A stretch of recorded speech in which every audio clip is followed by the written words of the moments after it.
जो बहुत ही अच्छे नंबर्स रहे उसमें से एक रहा नेस्ले भी 1491। याद रखिए, जरा स्क्रीन पे लिखा है। हम सुबह बात करते हैं कि टेक्निकली अगर आप देखें बहुत sound stock, one of the best in entire FMCG, और नेस्ले इन नंबर्स के साथ अगर ऑल टाइम हाई पे आया है तो नो डाउट अबाउट दैट कि नंबर्स में कुछ बहुत ही महत्वपूर्ण होगा। नूपुर मौजूद है हमारे साथ। नूपुर, नंबर्स कैसे रहे और की हाईलाइट्स क्या रहे इन नंबर्स में? बिल्कुल, नंबर्स काफ़ी स्ट्रॉन्ग है। उम्मीद भी स्ट्रॉन्ग क्वार्टर की थी और वहीं पर नंबर्स भी आपको स्ट्रॉन्ग ही नजर आएंगे। इनफैक्ट पहला क्वार्टर नहीं है, बैक टू बैक दूसरा क्वार्टर है जहां पे अच्छी परफॉर्मेंस देखने को मिली है नेस्ले की तरफ से। रेवेन्यूज देखें तो 25% की ग्रोथ यहां पर आती हुई नजर आई है। 6,380 करोड़ के आसपास जो है कंपनी की आय इस क्वार्टर में रही है। 6,065 करोड़ के आसपास का अनुमान था, तो काफ़ी बड़ा बीट यहाँ पे रेवेन्यू के तौर पर आते हुए दिखा है। मुनाफा भी देखें तो ऑलमोस्ट 50% की ग्रोथ आपको यहाँ पर नजर आएगी।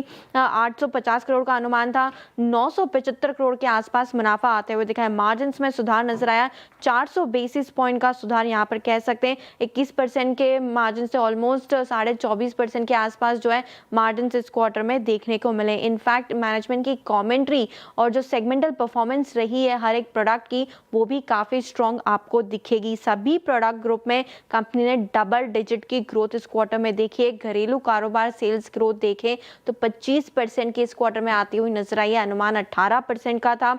इनफैक्ट मैनेजमेंट का कहना है कि कंज्यूमर डिमांड और एग्जीक्यूशन काफी स्ट्रॉन्ग इस क्वार्टर में देखने को मिला है, जिसकी वजह से परफॉर्मेंस आउट परफॉर्मेंस आती हुई नजर आई है। एडवर्टाइजमेंट के खर्चे 40% बढ़ने के बाद भी 24% के मार्जिन इस क्वार्टर में कंपनी ने किए हैं, क्योंकि ऑपरेटिंग लेवरेज का काफी बेनिफिट यहाँ पर देखने को मिला है।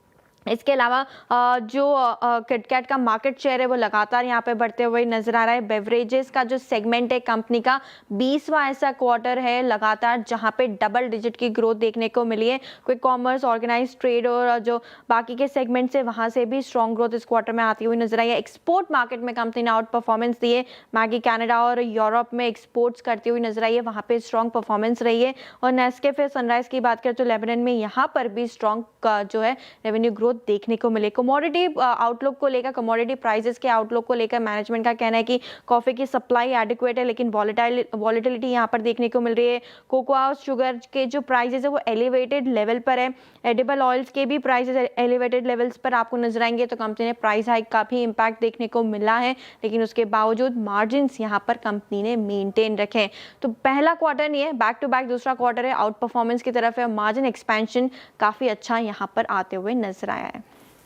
ओके, चलिए नेस्ले, शुक्रिया नूपुर। एक बार स्टॉक रखिएगा नेस्ले का। अर्निंग्स के बाद एक बड़ा पॉप आया था, फिर थोड़ा कूल ऑफ हुआ, अब वापस थोड़ा सा डे हाई पर तो नहीं लेकिन कोशिश कर रहा है उस तरफ बढ़ने की। एक बार